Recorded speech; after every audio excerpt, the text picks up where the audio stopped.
আসসালামু আলাইকুম, আশা করি আপনারা সবাই ভালো আছেন। তো আজকে নিয়ে আসলাম জিন হাজির করা তাবিজ কুফরি লাইনের। এটা কিন্তু জিন হাজির করা তাবিজ। তো এগুলো কুফরি লাইনের বিদ্যা। যারা সাধন বিষয়ে জ্ঞান নাই অনেকেই ভাবতে পারেন যে সাধন পাওয়া গেছে, এখন সাধনে বসে পড়ব।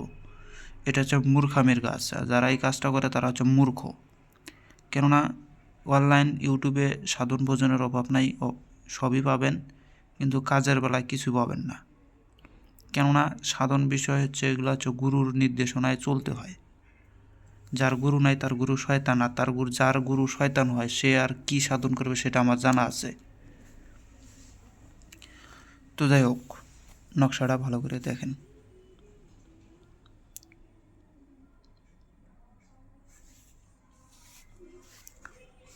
এটার নিয়ম হচ্ছে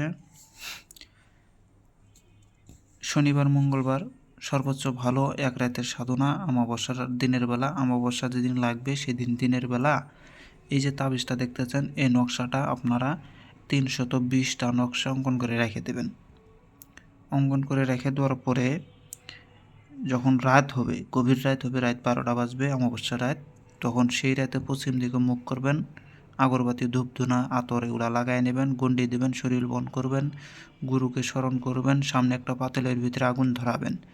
আগুন ধরানোর পরে একটা করে নকশা ওই আগুনের মধ্যে নিক্ষেপ করবেন, আর মনে মনে সেই জিন্নাতকে স্মরণ করবেন বা ডাকবেন। এভাবে 320টা নকশা যখন পুরা দেবেন, দেখবেন যে আপনার ঘরের অবস্থা খারাপ হয়ে যাবে। ভয়ঙ্কর আওয়াজ শোনা পাবেন। আপনার সম্মুখে শেষে একটা দানবের মতন একটা জিন্নাত এসে হাজির হবে। সেটা প্রথমে আপনার অনেক ক্ষতি করার চেষ্টা করবে। যদি আপনি পারফেক্ট থাকেন তাহলে আপনার ক্ষতি করতে পারবেন না, কিন্তু একটা দিক দিয়ে আপনাকে পাগল বানায় রাখবে, সেটা হচ্ছে 7 দিন। 7 দিন আপনাকে পাগল থাকতে হবে।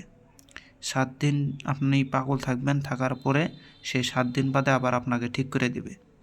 ঠিক করে দিয়ে আজীবন আপনার কাজগুলা সে করবে বা আপনার হুকুম পালন করবে। আপনি যা করতে বলবেন তাই করবে। কেননা এগুলো হচ্ছে কুফরি লাইনের তাবিজ এবং কুফরি জিন্নাত। আর এরা কিন্তু খুবই শক্তিধর জিন্নাত, দানবের মতো। পারে না এমন কোনো কর্ম তার হাতে হয়তো আর নাই। সে ভালো মন্দ খারাপ দুইটাই করতে পারে। ভালো এবং খারাপ দুইটাই তার হাতে দিয়ে করায় নিতে পারবেন। এবং এই জিন্নাত যদি আপনার হাতে থাকে তাহলে অসংখ্য জিন্নাত আপনার হাতের মুঠোয় থেকে যাবে, এতে কোনো সন্দেহ নাই। তো এই ছিল ভিডিওটা। যদি ভিডিওটা ভালো লাগে অবশ্যই লাইক এবং শেয়ার করবেন। তো তারপরেও আপনাদেরকে নিয়মটা আমি দেখাই দিতেছি। এই যে দেখেন, শনিবার অথবা মঙ্গলবার রাত্রে আসন বানিয়ে সামনে আগুনের গণ্ডি বানিয়ে নেবেন। তারপরে এই তাবিজ 320টি লিখে আগুনে নিক্ষেপ করবেন। এটি একটি করে সাথে সাথে জিন হাজির হবে, শরীর মন গণ্ডিগুলো লাগবে। তো এই ছিল ভিডিওটা। ভালো লাগলে অবশ্যই লাইক কমেন্ট শেয়ার করবেন। একটা কথা খালি মনে রাখবেন, যার গুরু নাই তার গুরু শয়তান, আর যার গুরু শয়তান হয় সে কখনো ভালো রেজাল্ট কোনো বিষয়ে আনতে পারে না। কেননা শয়তানের কর্ম সর্বদাই তাকে ধোঁকার মধ্যে রাখা।